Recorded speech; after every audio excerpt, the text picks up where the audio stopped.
എല്ലാവർക്കും നമസ്കാരം. ഞാൻ ഡോക്ടർ ഷിൻജി, മെഡിക്കൽ ഡയറക്ടർ, സൗഖ്യം ഇൻ്റഗ്രേറ്റഡ് മെഡിക്കൽ സെൻറ്റർ. നീർക്കെട്ട് എന്നുള്ളത് എല്ലാ മനുഷ്യന്മാർക്കും ജീവിത കാലഘട്ടത്തിൽ എവിടെയെങ്കിലുമൊക്കെ വന്നിട്ടുള്ള പ്രശ്നമായിരിക്കാം. മെഡിക്കലി ഇതിനെ ഇൻഫ്ലമേഷൻസ് എന്നാണ് വിളിക്കാറുള്ളത്.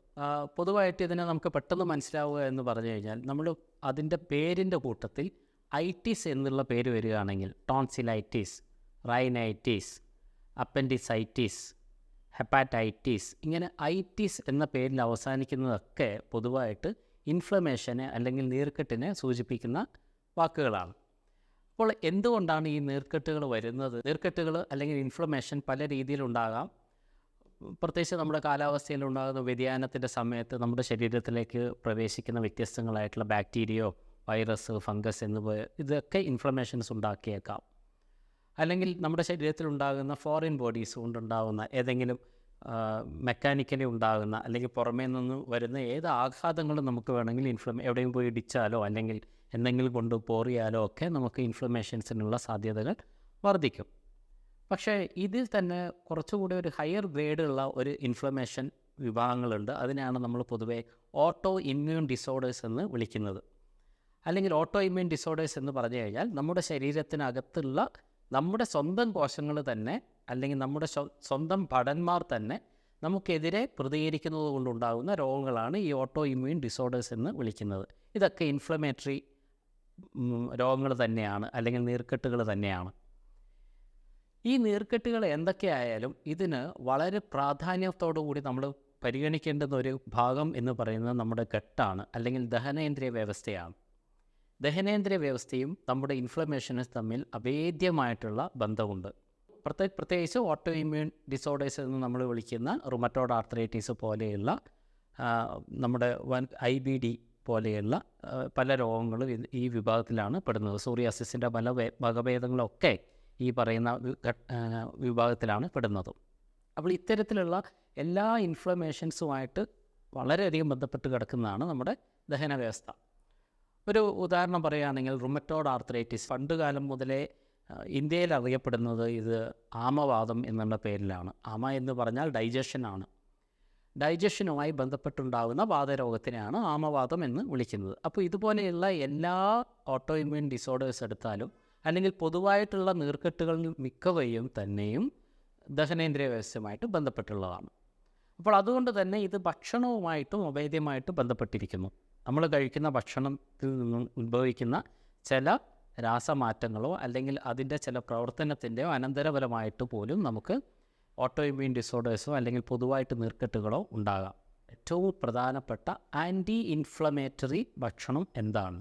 അല്ലെങ്കിൽ ഈ നീർക്കെട്ടിനെയോ അല്ലെങ്കിൽ ഓട്ടോ ഇമ്മ്യൂൺ വിഭാഗത്തിൽപ്പെട്ട രോഗത്തിനെയോ മറികടക്കാൻ വേണ്ടി നമ്മളെ സഹായിക്കാവുന്ന ഏറ്റവും നല്ല ഭക്ഷണം എന്താണ് എന്നതിനെക്കുറിച്ച് നമുക്കിന്ന് കാണാം.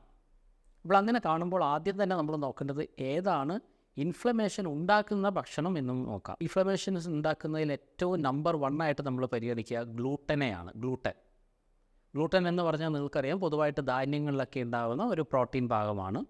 ഈ ഗ്ലൂട്ടൻ പലപ്പോഴും ഓട്ടോ ഇമ്മ്യൂൺ രോഗങ്ങളെ ഉണ്ടാക്കാനുള്ള അതിൻ്റെ ആദ്യത്തെ ട്രിഗറിംഗ് ആയിട്ട് പലപ്പോഴും അത് പ്രവർത്തിക്കാറുണ്ട്. ഗ്ലൂട്ടൻ നമുക്കെല്ലാം അറിയുന്ന പോലെ ഏറ്റവും കൂടുതൽ ഉണ്ടാകുന്നത് നമ്മുടെ സാധാരണ ഭക്ഷണ രീതിയിൽ നമ്മൾ ഗോതമ്പിലാണ്.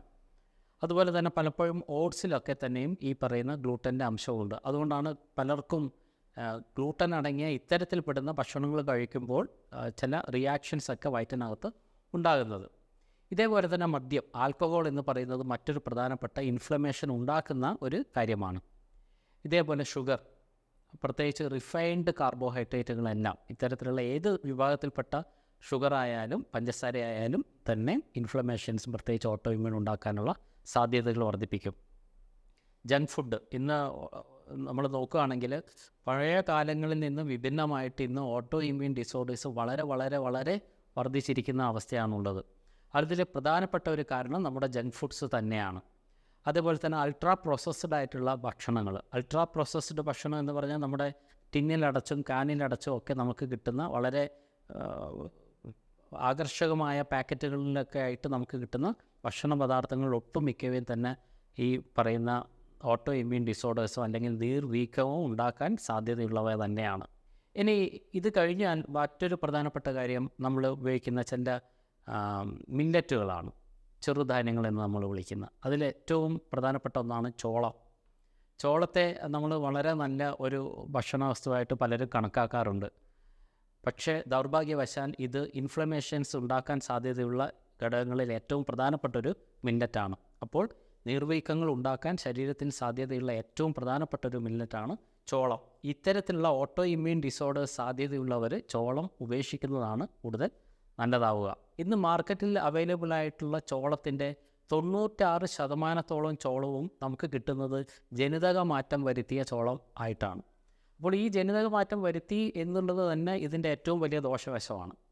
അത് മാത്രമല്ല, ഇതിൻ്റെ ഒരു സേഫ്റ്റി ടെസ്റ്റ് പോലും പാസ്സാവാത്ത രീതിയിലുള്ളതാണ് ഈ ജനിതക മാറ്റം വരുത്തിയ ചോള വിഭാഗത്തിൽപ്പെടുന്നത്. അപ്പോൾ അതിനെക്കുറിച്ചുള്ള പ്രധാനപ്പെട്ട ടെസ്റ്റുകളൊന്നും തന്നെ അത് പാസ്സായിട്ടുമില്ല.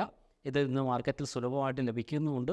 ഇതൊക്കെ നമ്മൾ കണ്ണടച്ച് കഴിച്ചു കഴിഞ്ഞാൽ പലപ്പോഴും ഇത് ഗുരുതരമായ ഭവിഷ്യത്തുകൾ നമുക്ക് ഉണ്ടാക്കാനുള്ള സാധ്യത വർദ്ധിപ്പിക്കും. ഇനി ഇതേപോലെ മറ്റൊരു ഘടകമാണ് സോയ.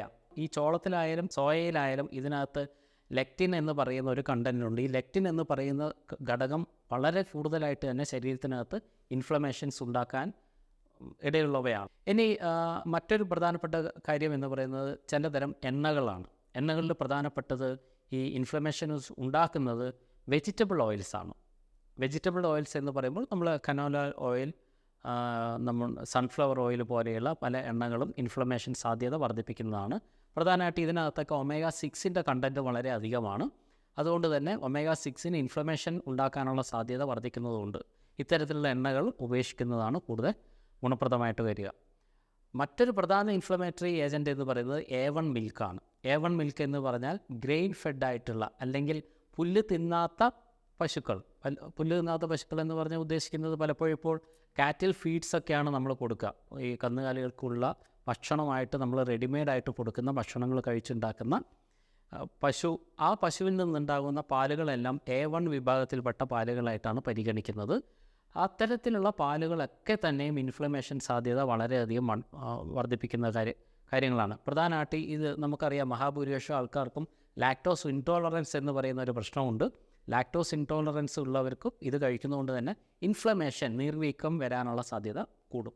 മറ്റൊരു പ്രധാന കണ്ടൻ്റാണ് ഇതിനകത്തുള്ള കേസിൻ എന്ന് പറയുന്ന പ്രോട്ടീൻ. ഈ കേസിനും പലർക്കും അലർജി ഉണ്ടാക്കാനുള്ള ഒരു പ്രധാന ഘടകമാണ്. ലാക്ടോസ് ഉണ്ടാക്കുന്നത് ഇൻടോളറൻസ് ആണ്, കേസിൻ ഉണ്ടാക്കുന്നത് അലർജിയാണ്. ഇത് തമ്മിലുള്ള പ്രധാനപ്പെട്ട വ്യത്യാസം, അലർജൻസ് നമ്മുടെ ശരീരത്തിൽ കയറിയാൽ പെട്ടെന്ന് തന്നെ അത് റിയാക്ട് ചെയ്യാം. ഇൻടോളറൻസ് എന്ന് പറയുന്നത് ചില ദിവസങ്ങളോളം കണ്ടിന്യൂസ് ആയിട്ട് ഉപയോഗിക്കുമ്പോഴാണ് അതിൻ്റെ റിയാക്ഷൻ ശരീരത്തിലത് ഉണ്ടാവുക. ഇത് രണ്ടും ഉണ്ടാക്കാൻ പാലിനോ സാധിക്കും. പക്ഷേ അതേസമയം പാൽ ഉൽപ്പന്നങ്ങൾ ഇത്തരത്തിലുള്ള പ്രശ്നങ്ങൾ അധികമായിട്ട് ഉണ്ടാക്കില്ല. പ്രധാനമായിട്ടും നമ്മൾ കേഫിർ പോലെയുള്ള, തൈര് പോലെയുള്ള കാര്യങ്ങളെല്ലാം, കേഫിറും തൈരും ഒക്കെ നല്ല ഭക്ഷണത്തിൻ്റെ വിഭാഗത്തിലാണ് ഉൾപ്പെടുത്തിയിട്ടുള്ളത്. ഇതൊന്നും ഇൻഫ്ലമേഷൻസ് ഉണ്ടാക്കാനുള്ള സാധ്യത തുറക്കുകയില്ല. ഇനി ഇൻഫ്ലമേഷൻ ഇല്ലാതാക്കുന്ന കാര്യങ്ങൾ എന്താണ്? നമ്മൾ ഇൻഫ്ലമേഷൻസ് ഇല്ലാതാക്കുന്ന കാര്യം എന്ന് പറയുമ്പോൾ ആദ്യം മനസ്സിലാക്കേണ്ടത് എന്തുകൊണ്ടാണ് ഇത്തരത്തിലുള്ള ഇൻഫ്ലമേഷൻസ് വരുന്നത്. ഞാൻ പണ്ടൊക്കെ ഇത് പറയുക, ഇതിൻ്റെ കാരണം അറിയില്ല എന്നൊക്കെയാണ്. പക്ഷേ ഇന്ന് അതിന് പ്രധാനപ്പെട്ട ഒരു കാരണമായിട്ട് നമ്മളെല്ലാവരും വിശ്വസിക്കുന്നത് ലീക്കി ഗട്ട് എന്ന് പറയുന്ന ഒരു പ്രശ്നമാണ്. ലീക്കി ഗട്ട് എന്ന് പറയുന്നത് നമ്മുടെ ദഹനേന്ദ്രിയ വ്യവസ്ഥയിൽ നമ്മുടെ ഇൻറ്റസ്റ്റൈൻ ഉണ്ട്, നമ്മുടെ കുടൽ. ഈ കുടലിനകത്ത് ഇതിനൊരു പെർമിയബിലിറ്റി ഉണ്ട്. ഇൻറ്റസ്റ്റൈനൽ പെർമിയബിലിറ്റിയിൽ വരുന്ന വ്യത്യാസങ്ങളാണ് ഈ പറയുന്ന പ്രശ്നങ്ങൾ ഉണ്ടാക്കുന്നത്. അതായത് കുറച്ചുകൂടെ വിശദമായിട്ട് പറയുകയാണെങ്കിൽ, ഒരു നിര കോശങ്ങൾ കൊണ്ടാണ്, ഒരു 1 ലൈൻ കോശങ്ങളെ കൊണ്ടാണ് ഈ നമ്മുടെ കുടലിൻ്റെ ഭിത്തി ഉണ്ടാക്കിയിട്ടുള്ളത്. ഈ ഒരു നിര കോശങ്ങൾ വളരെ ടൈറ്റായിട്ട് പാക്ക്ഡാണ്, വെൽ ടൈറ്റാണ്. ഈ ടൈറ്റായിട്ട് പാക്ക് ചെയ്യുന്ന സ്ഥലത്തിൻ്റെ അകത്തൂടെ ആർക്കും ഇൻട്രൂഡ് ചെയ്ത് കയറാൻ വേണ്ടി കഴിയില്ല. പക്ഷേ എന്തെങ്കിലും കാരണവശാൽ ഇതിനൊരു ചെറിയ തുള വീണു എന്ന് നിങ്ങൾ കരുതുക. ഇത്തരത്തിലൊരു തുള വീഴുകയാണെങ്കിൽ നമ്മൾ ശരീരത്തിനകത്ത് പൂർണ്ണമായിട്ട് ദഹിക്കാത്ത പല പാർട്ടിക്കിൾസും ഇതിനകത്തുകൂടി ശരിയല്ലാത്ത വഴി കൂടി അകത്തേക്ക് കടക്കാം. അപ്പോൾ ഇത്തരത്തിൽ ഇൻട്രൂഡ് ചെയ്ത് കടന്നുകയറ്റം നടത്തി രക്തത്തിലേക്ക് ഒരു പാർട്ടിക്കിൾ പോയാൽ, അത് ഭക്ഷണ പദാർത്ഥം ആണെങ്കിൽ പോലും, അതിനെ നമ്മുടെ പ്രതിരോധ സേന കണക്കാക്കുക ഒരു ഫോറിൻ ബോഡി ആയിട്ടാണ്, അല്ലെങ്കിൽ ഒരു വിദേശിയായിട്ടാണ്, പുറത്തുനിന്ന് ആക്രമണത്തിന് വന്ന ഒരു ആക്രമണകാരിയായിട്ട് ആണ്. അപ്പോൾ ഇത്തരത്തിലുള്ള ഒരു ആക്രമണകാരി അകത്ത് കയറിക്കഴിഞ്ഞാൽ നമ്മുടെ പ്രതിരോധ സേന വെറുതെ ഇരിക്കില്ല. ഉടൻ തന്നെ അതിനെതിരെ പ്രതിപ്രവർത്തനം തുടങ്ങുകയോ അവിടെ ആൻറ്റിബോഡികൾ ഉണ്ടാക്കുകയും ചെയ്യും, അല്ലെങ്കിൽ അലർജീസ് ഉണ്ടാക്കും. ഇതിനെ പുറത്ത് ചാടിക്കാനുള്ള ഒരു പ്രോസസ്സിൻ്റെ ഭാഗമായിട്ടാണ് ഇത് നടക്കുന്നത്. അപ്പോൾ ഈ പറയുന്ന ലീക്കി ഗട്ട് കൊണ്ട് ഇതിനകത്തേക്ക് വരുന്ന ഭക്ഷണ പദാർത്ഥങ്ങളെ കൊണ്ടാണ് പലപ്പോഴും ഓട്ടോ ഇമ്മ്യൂണിൻ്റെ ട്രിഗറിങ് ഉണ്ടാകുന്നതായിട്ട് കണക്കാക്കപ്പെടുന്നത്. അപ്പോൾ ഇതിന് അതുകൊണ്ട് തന്നെ ഓട്ടോ ഇമ്മ്യൂൺ വരാതിരിക്കണമെങ്കിൽ നമ്മൾ എന്ത് ചെയ്യണം? ഞാൻ നേരത്തെ പറഞ്ഞ ഈ ഒരു നിര കോശങ്ങൾ, ഇൻഡസ്ട്രിയൽ പെർമിയബിലിറ്റി എന്ന് പറയുന്ന കൺസെപ്റ്റ്, അതിൽ ഈ കോശങ്ങളെ ടൈറ്റായിട്ട് അവിടെ ചേർത്ത് പിടിക്കണം.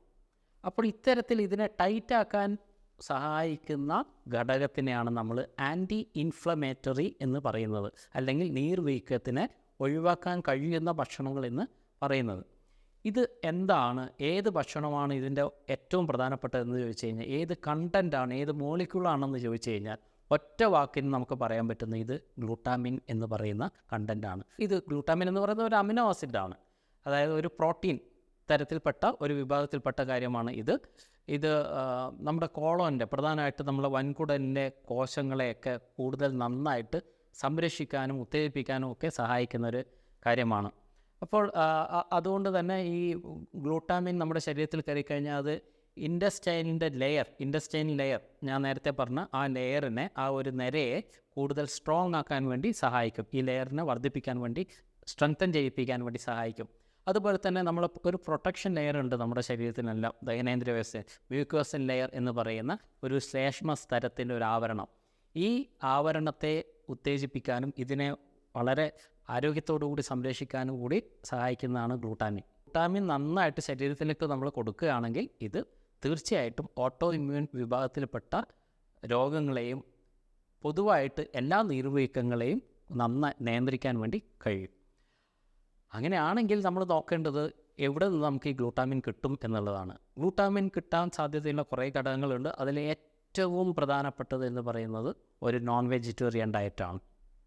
മീറ്റ്, വെറും മീറ്റല്ല, റെഡ് മീറ്റ് തന്നെയാണ്. പലപ്പോഴും നമ്മൾ പേടിയോട് കാണുന്ന കാര്യങ്ങളാണ് ഈ റെഡ് മീറ്റ് എന്നൊക്കെ പറയുന്നത്. പക്ഷേ പുതിയ പഠനങ്ങളൊക്കെ തന്നെ ആ പഴയ കൺസെപ്റ്റിനൊക്കെ മാറ്റിമറിച്ചിരിക്കുകയാണ്. റെഡ് മീറ്റിൽ തന്നെ ഇവർ ഗ്ലൂട്ടാമിൻ്റെ കണ്ടൻറ്റ് ഏറ്റവും കൂടുതലുള്ള കാര്യം എന്ന് പറയുന്നത് ബീഫിൻ്റെ ഇറച്ചിയാണ്. നിങ്ങളൊരു വേഗൻ ഡയറ്റ് ചെയ്യുന്ന ആളാണെങ്കിൽ, അല്ലെങ്കിൽ നിങ്ങളൊരു പ്യുവർ വെജിറ്റേറിയൻ ആണെങ്കിൽ, നിങ്ങൾക്ക് കഴിക്കാൻ പറ്റുന്ന ഏറ്റവും വലിയ വെജിറ്റബിൾ ഗ്ലൂട്ടാമിൻ അടങ്ങിയത് ഒരു പക്ഷേ നമ്മുടെ ചിന്തയിൽ പോലും ഇല്ലാത്തൊരു കാര്യമാണ്, ഇത് ക്യാബേജാണ്.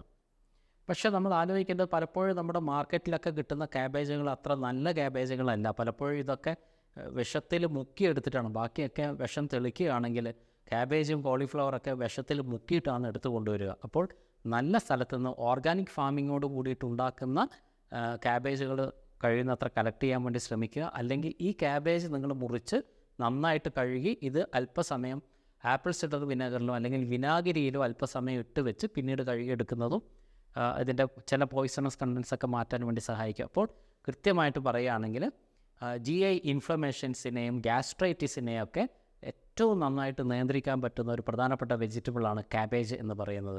അതിൻ്റെ കൂടെ തന്നെ അതേസമയം നീർക്കെട്ടുണ്ടാക്കുന്ന ആദ്യം നമ്മൾ ചർച്ച ചെയ്ത എല്ലാ ഭക്ഷണ വസ്തുക്കളും പൂർണ്ണമായിട്ടും അവഗണിക്കുന്നതും നിങ്ങളുടെ ആരോഗ്യത്തിന്, പൊതു ആരോഗ്യത്തിനും പ്രത്യേകിച്ച് ഇൻഫ്ലമേഷൻസ് ഉണ്ടാക്കാൻ സാധ്യതയെ പൂർണ്ണമായിട്ട് തന്നെ ശരീരത്തിൽ നിന്ന് ഇല്ലാതാക്കും. ഇതേപോലെ തന്നെ ചീസിലും ഞാൻ നേരത്തെ സൂചിപ്പിച്ച കേഫിർ പോലെയുള്ള കാര്യങ്ങളിലും മുട്ടയിലും മത്സ്യങ്ങളിലും ബോൺ ബ്രോത്തിലും ഒക്കെ ധാരാളമായിട്ട് ഈ പറയുന്ന ഗ്ലൂട്ടാമിൻ്റെ കണ്ടൻ്റ് ഉണ്ട്. അപ്പോൾ ഇതൊക്കെ ധാരാളമായിട്ട് കഴിക്കാൻ വേണ്ടി തയ്യാറാവുക. നിങ്ങൾക്ക് ഓട്ടോ ഇമ്മ്യൂൺ സാധ്യത ഉണ്ടെങ്കിൽ ആ സാധ്യതയെ പരിപൂർണമായിട്ടും ഇല്ലാതാക്കാനുള്ള ഏറ്റവും നല്ല വഴി ഇത് തന്നെയാണ്. മറ്റൊരു വീഡിയോയിൽ വീണ്ടും കാണുന്നത് വരെ എല്ലാവർക്കും നന്ദി.